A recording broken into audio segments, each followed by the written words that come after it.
Bonjour et bienvenue dans cette nouvelle édition de Sur le Net, l'émission qui rend l'actualité internationale toujours plus nette.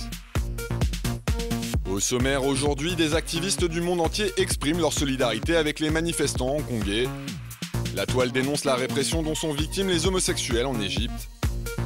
Et la fanfare de l'université de l'Ohio réalise une nouvelle chorégraphie.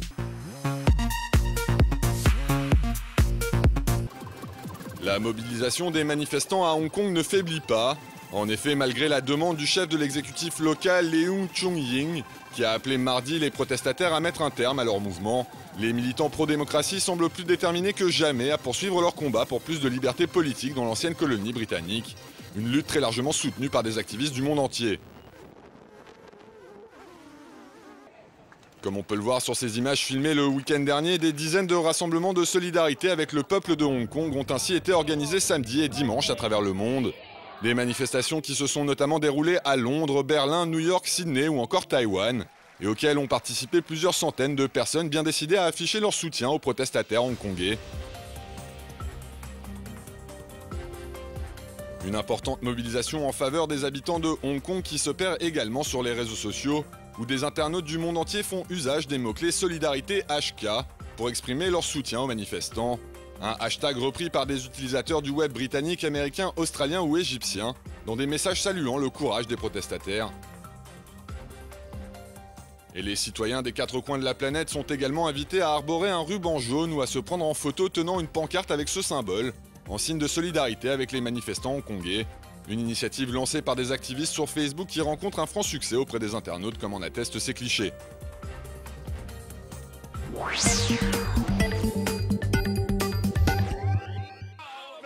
8 Égyptiens accusés d'actes de débauche sont jugés cette semaine par un tribunal du Caire.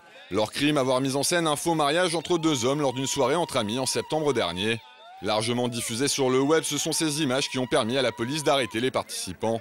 Une répression qui scandalise la toile mondiale.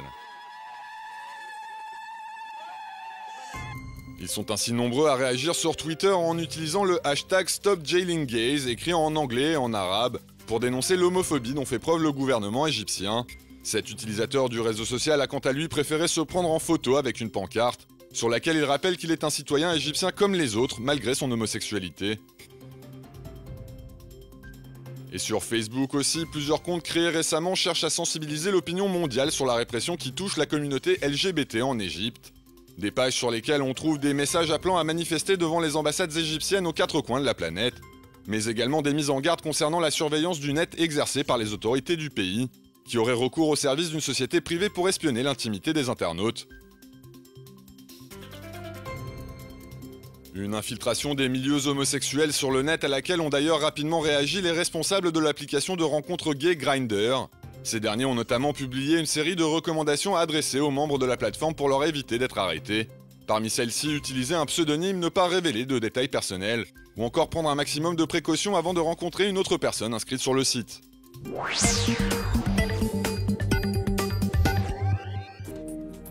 #Iran tout Twitter est le hashtag qu'utilisent de nombreux Iraniens pour appeler les responsables de Twitter à rendre accessible le site de microblogging dans leur pays.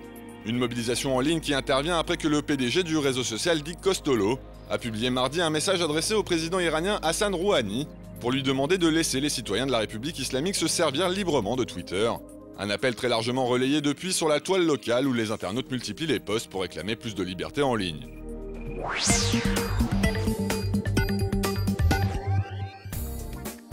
Le vaccin expérimental contre le virus Ebola n'est efficace que sur les blancs. Voici une rumeur qui a scandalisé de nombreux utilisateurs des réseaux sociaux cette semaine. Mais comme l'explique le site International Business Times, cette indignation n'a pas lieu d'être, dans la mesure où l'information émane d'un article de The News Nerd, un site spécialisé dans la publication d'informations farfelues.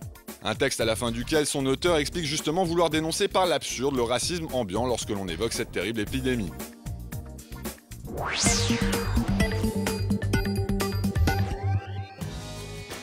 Poussé, la mairie d'Edmonton au Canada a érigé une statue géante à l'effigie du super-héros Wolverine. C'est l'objectif poursuivi par le créateur de cette pétition disponible sur le site change.org.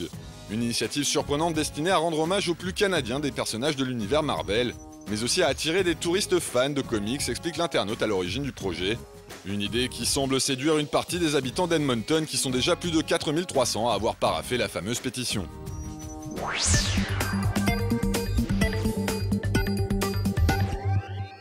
Spécialistes des performances époustouflantes réalisées à la mi-temps de matchs de football américain, les membres de la fanfare de l'Université de l'Ohio ont récemment décidé de rendre hommage au magicien d'Oz en exécutant une gigantesque chorégraphie. Un spectacle impressionnant que les internautes pourront apprécier sur le compte YouTube de l'université.